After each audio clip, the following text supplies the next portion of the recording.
नमस्कार, मैं सुप्रभा।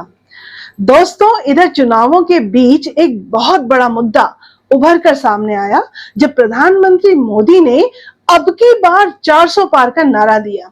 उसके बाद से विपक्ष लगातार यह बात कहता रहा कि सरकार 400 पार इसलिए करना चाहती है क्योंकि वह संविधान संशोधित करना चाहती है। इस बात पर बहुत बहस हुई और हो सकता है इस मुद्दे ने चुनावों के परिणामों पर भी असर डाला हो। पर आज भी बहुत से लोग यह स्पष्ट रूप से नहीं जानते कि संविधान संशोधन है क्या और इसके लिए 400 पार का मतलब क्या है। क्या 400 पार के बिना संविधान संशोधित नहीं हो सकता? क्या आज तक संविधान संशोधित हुआ है? अगर कभी हुआ तो क्या हमेशा 400 पार था? तो चलिए हमेशा की तरह इस मुद्दे को आसान कर समझते हैं। तो देखिए, राजनीतिक विज्ञान की समझ रखने वाला कोई भी व्यक्ति इस बात से इनकार नहीं करेगा कि भारतीय संविधान एक जीवित दस्तावेज है।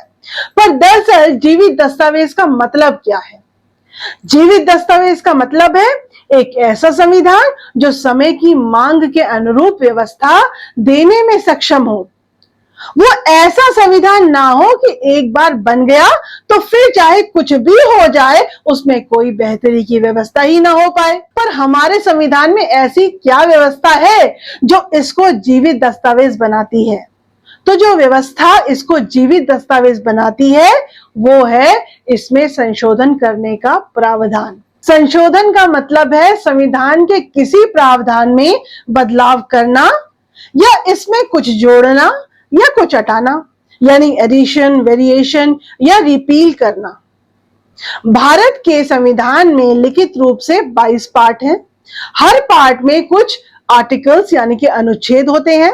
संविधान संशोधन की व्यवस्था संविधान के पार्ट 20 में उपलब्ध है। इस पार्ट के अंदर एक ही अनुच्छेद यानी कि आर्टिकल है अनुच्छेद 368 यानी कि आर्टिकल 368। यही अनुच्छेद संविधान में संशोधन की शक्तियां पार्लियामेंट को देता है। इसलिए यदि आपको संशोधन समझना है तो इस छोटे से अनुच्छेद को पढ़ डालिए। ये बहुमुश्किल आधे पेज का अनुच्छेद है। तो यह अनुच्छेद 368 संविधान में दो प्रकार के संशोधनों का प्रावधान करता है। पहला है संसद के विशेष बहुमत द्वारा, दूसरा है संसद के विशेष बहुमत तथा 50% राज्यों के अनुसमर्थन द्वारा। अनुच्छेद 368 के बाहर एक अन्य प्रकार के संसद संविधान में बदलाव कर सकती है। यह बदलाव साधारण बहुमत द्वारा किया जा सकता है। पर इसे आप संविधान में बदलाव करना तो कह सकते हैं, पर कानूनी भाषा में संशोधन नहीं कहा जा सकता। इसलिए संविधान में 3 तरीकों से बदलाव किया जा सकता है। पहला, संसद के साधारण बहुमत से बदलाव। दूसरा, संसद के विशेष बहुमत द्वारा संशोधन। और तीसरा, संसद के विशेष बहुमत द्वारा और आधे राज्य विधानमंडलों के अनुसमर्थन के साथ संशोधन। आइए अब प्रत्येक प्रकार के संशोधन या बदलाव को आसान शब्दों में समझ लेते हैं। पर इसे जानने से पहले एक और बात जानना जरूरी है और वह यह बात है कि हमारी पार्लियामेंट यानी कि संसद के 2 सदन हैं, लोकसभा और राज्यसभा। जब भी कोई कानून बनता है तो पहले वह संसद के सदस्यों द्वारा विचारित होता है। जब उस पर विचार और वोटिंग हो रही होती है तो उसको बिल यानी कि विधेयक कहा जाता है। जब वह बिल संसद से पास होकर जाता है तो उसके बाद उस पर राष्ट्रपति के हस्ताक्षर हो जाते हैं, तो फिर वह एक्ट बन जाता है। अब इनको ध्यान में रखकर संशोधन की प्रक्रिया को आसानी से समझते हैं। तो अनुच्छेद 368 यानी कि आर्टिकल 368 के अनुसार भारत के संविधान में दोनों तरह के संशोधन की प्रक्रिया इस प्रकार है। पहला, संविधान में संशोधन के लिए विधेयक संसद के किसी भी सदन यानी कि लोकसभा या राज्यसभा में तो पेश किया जा सकता है, पर यह किसी राज्य के विधानमंडल में पेश नहीं किया जा सकता।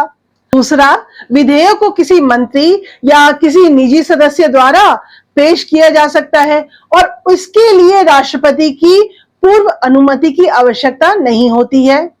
तीसरा, विधेयक को प्रत्येक सदन में विशेष बहुमत से पारित किया जाना चाहिए। विशेष बहुमत का मतलब है कि विधेयक को सदन की कुल सदस्यता 50% से अधिक सदस्यों का समर्थन तो होना ही चाहिए और इसके साथ सदन में उपस्थित और मतदान करने वाले सदस्यों से कम 2/3 का समर्थन होना चाहिए। यहां ध्यान रखें कि लोकसभा में कुल मिलाकर 545 सीटें हैं, जिनमें से 543 पर चुनाव होता है। उधर राज्यसभा में अधिकतम 250 सीटें हो सकती हैं, जिसमें 238 पर चुनाव होता है। चौथा, प्रत्येक सदन को अलग से विधेयक पारित करना होगा। यहां एक बात यह महत्वपूर्ण है कि संविधान संशोधन के समय यदि दोनों सदनों के बीच असहमति हो जाए तो विधेयक पर विचार विमर्श और पारित करने के लिए दोनों सदनों की संयुक्त बैठक बुलाने का कोई प्रावधान नहीं है। पांचवी, सदन के दोनों सदनों द्वारा विधिवत पास होने के बाद विधेयक को राष्ट्रपति के पास उनकी सहमति के लिए प्रस्तुत किया जाता है। यहाँ एक और महत्वपूर्ण बात यह है कि जब मामला संविधान संशोधन का हो तो राष्ट्रपति को विधेयक पर अपनी सहमति देनी ही होगी। वह ना तो विधेयक पर अपनी सहमति रोक सकते हैं और ना ही विधेयक को संसद को पुनर्विचार करने के लिए लौटा सकते हैं। छठा, राष्ट्रपति की सहमति के बाद विधेयक एक अधिनियम यानी कि एक संवैधानिक संशोधन अधिनियम बन जाता है और अधिनियम द्वारा किए गए परिवर्तनों के अनुसार संविधान संशोधित हो जाता है, यानी उसमें बदलाव हो जाते हैं। तो ये तो रहा 368 के अंतर्गत पहले तरह के संशोधन, जिसमें केवल विशेष बहुमत की आवश्यकता होती है। परंतु कई बार संशोधन संविधान के ऐसे प्रावधानों में करना होता है जो कि संघीय प्रावधानों से संबद्ध होते हैं। संघीय अर्थात फेडरल स्ट्रक्चर, यह एक महत्वपूर्ण अवधारणा है, परंतु सरल शब्दों में हम कह सकते हैं कि संघीय प्रावधान तो होते हैं जो केंद्र सरकार और राज्य सरकार के आपसी संबंधों से संबंधित होते हैं।